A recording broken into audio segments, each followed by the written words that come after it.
So if you want to say something to your brother for being a schmuck, Yeah, if you want to call someone out. call him out right there. You That's point funny. at the camera and you're like, yo, Yeah. okay, coming Do for a you. dance Or to if it you in want to here. say, if you got a player you're after, I'm coming for you. Hey, Like okay, I see. that's what that's for. Sherbini, I'm coming for you. Yeah. There you go. There you go. Okay, perfect. Can you say that again, Shabini? No. I'm coming for you. Definitely not. Terrified. Right up. That'll be the opening sequence. Yeah. Yeah, that'll be. Sherbini, I'm coming for you. There we go. That's it. Opening sequence. Here we are for another edition of Boast About It. My name is James Green, and I'm here today with Hannah Cray. Hannah, welcome. Thank you. Thank you for having me. Hannah, I think your current ranking is 61, and you're injured. So Yes. on the way up. We're on the way up. On the We're way coming back. from the injury. But I wanted to start talking to you about two things. One, you've done some work with Opon Squash, and I actually have no idea how that happened. So Okay. I want you to tell me about Fill that. you But in on before that. we go to that, you have a family that plays squash, right? Your brother plays squash. So how did you guys all start? Because that must have started with the parents, I guess. How did you guys start playing squash? Yes, big. I think generally my family's very sporty. So my grandparents were actually more, my grandfather was a rugby player, played for the Irish national team, British Lions, and then my grandmother was a field hockey player for Ireland. So very sporty, and actually traditionally in my extended family, the males would play rugby and females field hockey. But my dad was a squash player, played for the Irish team. My mum played a little bit, and then having two older brothers, I kind of just followed along and wanted to fit in with the crowd there. And that's how you started playing squash? Yes, And yeah. did both of your I only know one of your brothers. Yes. Did both of them play squash? Both of them did. Yeah, Ben, my eldest brother, he kind of started that off. He played, a lot of the European tour and for the Irish team, and then Michael really followed suit with that, and from a young age had a lot of talent. So I kind of watched both of them and was really in awe, and they inspired me a lot and were a big part of that journey and still are today. So I'm thankful to have had them. And Michael, who I met him because he was a coach out in New Jersey where I was randomly playing for a while. So I met him before I met you. Oh wow, I didn't know that. yeah. He was pro out there, and he said he was training for the tour at the time, but he never he was on the tour, not on the tour. What's his story? Yes, I think it's something he's kind of dabbled with, and a lot of the time he's been thinking about it, and obviously with COVID, that was kind of when he came out of college as well. So I think, there's a lot of barriers at times, like financially, and also having gone into coaching, and he is really passionate about that. So he kind of wanted more of that stability, and obviously it can be a tough lifestyle. So I think it's one that he wasn't as keen to, but he's supported me a lot on doing it myself. Because he's certainly no schmuck. No schmuck on the court. I didn't want to say that, but yes, you're no schmuck on the court. Nope, gotta do it. I saw him play here against Noran Gohar. Yes. He did lose, but he took a game, maybe two. Even. Yeah, I think they have a couple battles. They were playing every Wednesday for a while, and I was laughing. So he's not training, so he's clearly got talent. Still got the hands. I know. I keep telling him he's got to join the family affair again. But we all, it's from a young age, just obsessed with the game. Like, you couldn't get us all off the court. And I think that was why a squash club was always a very familiar, homely place for us all. So you had these two elder brothers, you were playing. At what point did that playing become a little more serious?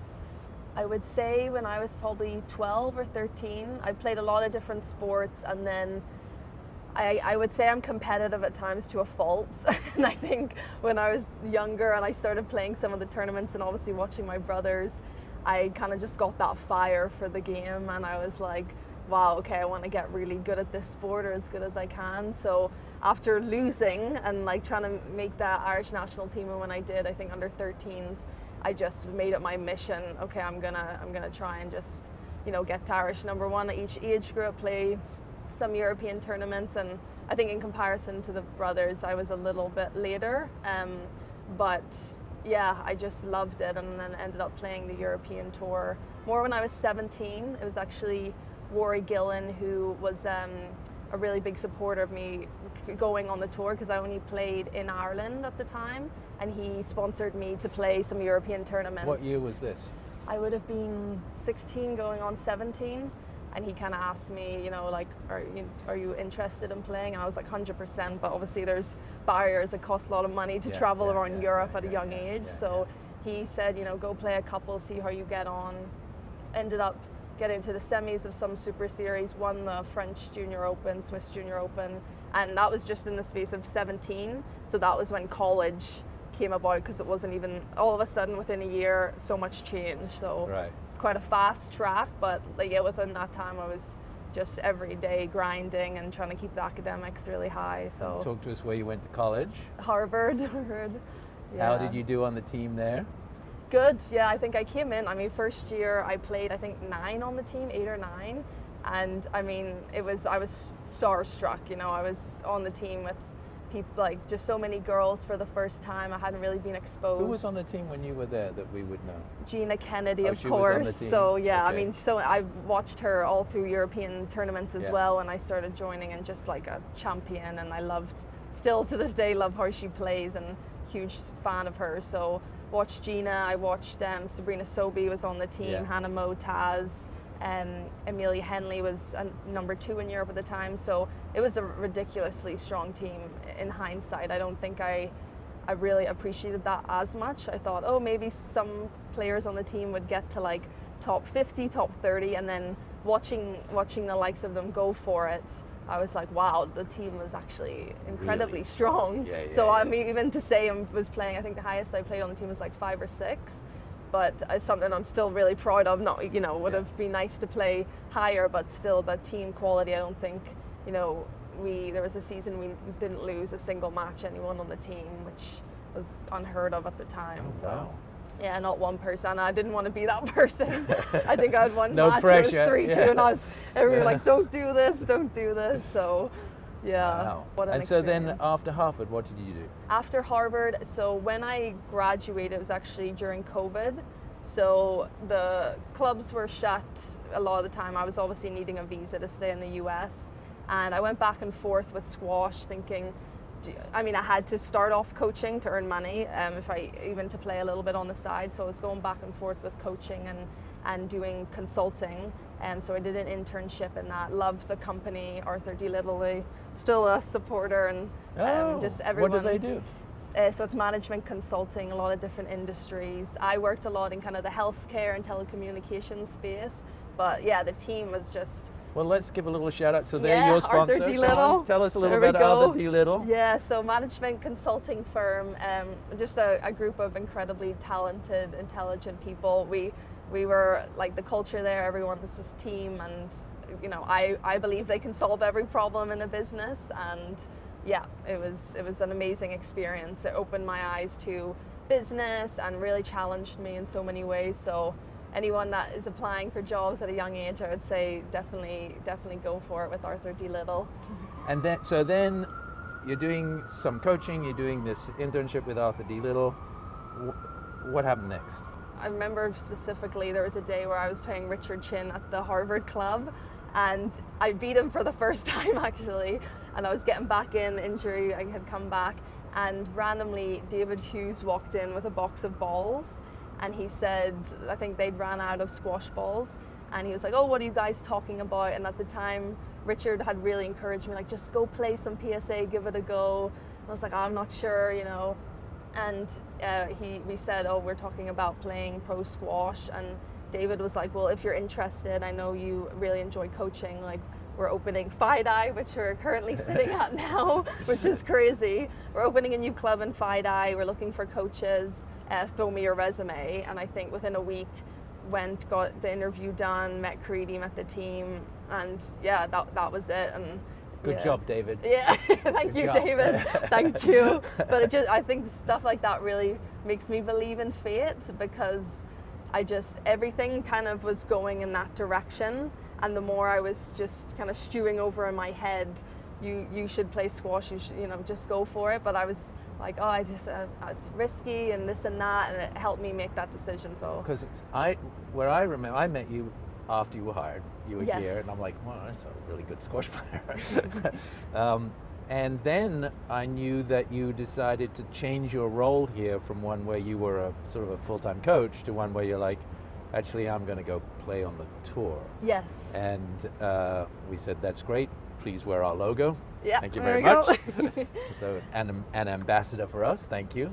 Talk to me about how you made that decision and how you're making that work now. Yes, I would say at first I started working with Peter Creed, and at that time, just the nature of college and before, it was really great to have a coach like one-on-one and doing feeding sessions. And I think I just wanted to take it in small steps. So Creedy from the start really believed in me, and he didn't make me feel like I was 300 in the world. He made me feel like you're like top 50 and I'm going to treat you that way and I believe in you. And having that at that time was really important. And then played some tournaments. I remember... I'm going to just interrupt there just because I hear this time and time again, which is the mental part of playing at that level is unbelievably important. Yes. And so that I feel like that's what you're talking about. Like he was giving you the mental fortitude to compete at that level. 100%. And just that belief, sometimes you're doubting yourself, and kind of like I said, I was thinking of the barriers, and to have someone that's kind of like just pushing you to go for it, it was really important. And he helped me a lot kind of overcome that and just start to believe in myself. And I think without that at that time, I don't know if I would have just gone for it as easily. So then you were still playing locally, right? You were still, you weren't going to Egypt. You were going to playing like satellites around New York. I think a big moment that, speaking of belief, that helped me is I went to Costa Rica. It was the first few months in playing my first pro season, and I made it to the final. I had a crazy match with Alex Hayden, the Australian #1, and it was 12-10 in the fifth, and I came through that, and I guess just getting to the final of my first PSA, it was a 12K, I just came like, okay, well, I've been working so hard, and like, let's keep pushing. And from there, I just came back from that tournament and came back here, and that helped me break into the top 100. And Creedy made a good point of that time of like, if you want to make this next jump, you've probably have to reduce the coaching hours in order to up the training, which was also a difficult decision. Oh, that's interesting. Yeah, because I love coaching, I genuinely do. So it was always, again, another kind of back and forth, but that was when I kind of had the conversation. So that's when the conversation here happened. You're like, guys, I need to go all in on this 100%. And I felt that's why just having Opon Squash and being able to be an ambassador and that kind of push, I genuinely don't think I would be a pro right now if all of that wouldn't have happened. David walking in with the balls and getting that, because it was the environment that enabled me to push. Oh, yeah. That's great. Yeah, You're making me feel great. No. And I had nothing to do with it. Nothing to do with it at all. So you decided to go do that. Now, you'd broken into the top 100. You're currently 61. Talk to me about, what's it going to take for you to take that up into the top 20? Because I'm imagining you're on the tour not to be 61. No, not at all. Yeah, I think, I've relied a lot to this point on my physicality, and now there's just so many nuances in terms of bringing in deception. I think would be a big part to enhance my game. Keeping that same intensity and aggression that I like to play with, but being able to increase the accuracy. So I think these players, when you look at the likes of Noran Gohar or Hanyel Hamami, they're playing with such ferocity, but they're so accurate. And I think that's my next stage of keeping that intensity, upping the accuracy, and then just topping up that physicality aspect, because I think the higher you're looking to go, the smaller the margins are. So I'm just trying to keep no stone unturned, and trying not to look at it as so much as a number, but just to every day get that bit better. And at the end of this, I want to be able to say I reached my full potential and I did every single thing that I could. So what are you doing to get that accuracy? And can I do it for my game? Of course.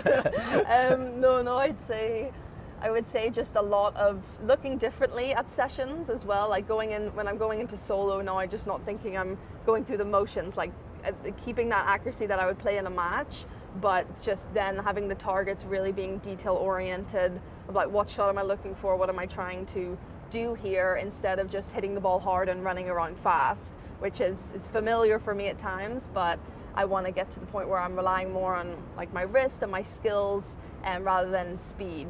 What sort of solo drills do you do?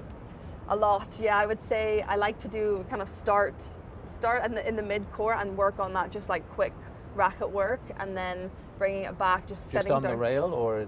Yeah, a bit of both. So it could be like volleys, some just really super fast straight volleys, trying to work on getting the hand through and then back again, and then like cross courts across as well, and then bringing it more to like the volley drop, and then backwards to just the drives. I think recently I've started also thinking, instead of just hitting drives in this position, could I hit snap across court, or could I do a hold boast? And I didn't look at my solo like that a year ago, and I think that's the difference. Even when you're soloing, you're thinking about holding and deception. What do I have? Can I show the same, can like show straight, one? but can I do 3 different things? And that's only recently. I mean, I've been kind of going down a rabbit hole of deception, but I think that's the difference in that level, is if you can try and disguise the ball better and make someone not be as rhythmical, which I think is easy to get into at times.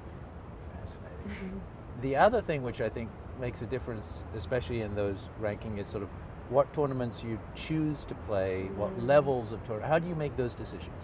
It's difficult because I think, especially now at 60 and that 60 bracket, you can get into some kind of higher level events like the bronzes, silvers, things like that. But then you know, last year I actually played like a lot of 6Ks and started with that just to get the match practice and build confidence.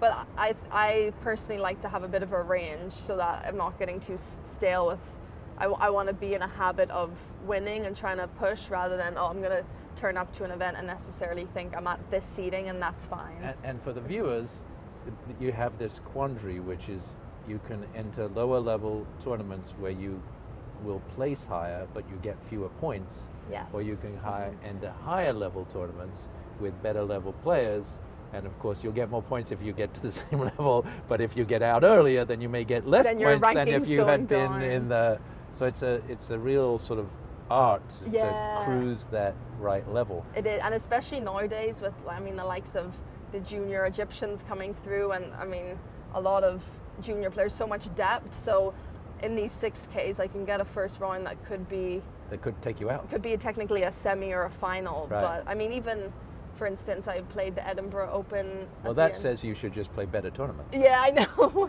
Yeah, and then thinking longer term, you also, I want to play as much as possible, because I don't think I'm late, but also I want to build that experience so that I can just play as many matches and get that experience under my belt. So how many tournaments are you looking to play a year these days? Oh, probably just PSA would be about 16. And then you've got things like, you know, the Irish nationals, European teams, sometimes world teams every 2 years. So playing That's 3 more, so 20. Yeah, it's more around that 20 mark. So 2 a month. Yes. Ish. That's a lot of tournaments. It's a lot. And of the 13 you're playing on the tour, what do you think the breakdown is between, I guess I could go look it up in the past, but looking forward, what do you think it's going to be in the next 24 months? In terms of the level of PSA? Yeah. Ooh. What do you think you'll do? How many of which level? Hard to say. I'd say maybe 50-50 with like smaller events where I'm going to try and back myself to win, or get, and then bronze and silver. Which we're going to back you to win. Let's go. Yes. I know, Opon Squash Classic in October. So he'll be here for that? Yes. So I can't wait. I love being back here and seeing everyone. So that's great. Do you have a specific goal over the next season? I mean, basically the squash season, we think of it as starting in September-ish, right? Yes. We're in August as we record this. Do you have any goals for the next squash season? Definitely, yeah. I would say this year, I guess if we're talking in a year's time, I would like to be closer to top 50. I'd like to win another PSA or so and challenge myself to get some titles. And I think generally, in terms of just myself, making sure that I'm a bit more consistent. So as you said there's so many tournaments. and it's easy to burn out at times or do too much at one period. I think last year helped me realize how maybe to structure a year better. So just trying to turn up to each event 100% and feeling good, which is difficult at times. You know, you can pick up different things, injuries, illness. So Well, I mean, if you're playing one every 2 weeks, you're basically saying you have to feel great all the time. Yes. Which I don't think is humanly possible. No, I know. So just like that's the thing, trying to make sure you're constantly eating healthy, getting loads of sleep, just leaving no stone unturned so that you're going in like I'm 100% prepared for this. So we had Arthur Gaskin on. What a gem. He was almost the last guy, I think, was he? Two interviews ago. And he has high hopes for you in the Olympics. Okay, wow. Good to hear. I'll take the clip out and put it in here. He was talking about all of the players, and he's like, oh yeah, on the women's side, we have Hannah Craig. And Hannah Craig, who I know is involved in Opon Squash. We love Hannah. Yeah, so there you go. So she's our Irish number one. She's ranked 60 in the world, give or take. She's brilliant. She's got such a great work ethic. She's very open-minded, and she's got a great foundation underneath her. Yeah. So it's going to be very interesting to sort of follow and just her progress over the next few years. She is definitely capable. You know, I have every faith that she's going to give herself a really good opportunity to sort of get a ticket to LA. And so how are you feeling about that? Yes, I mean, I'm excited about the prospect, of course. I think it's an incredible thing for our sport and very exciting. I'm going to do everything I can to get in and compete. So yeah, the next couple of years I'm looking at that's kind of why I was saying try and build the experience, put myself in challenging situations. So hopefully when that time comes, I'm as prepared as I can possibly be. But yeah, I will be pushing for sure. You were talking to us about how you met David, and then you would have been starting here at FiDi as we opened, right? Yes, so it was amazing.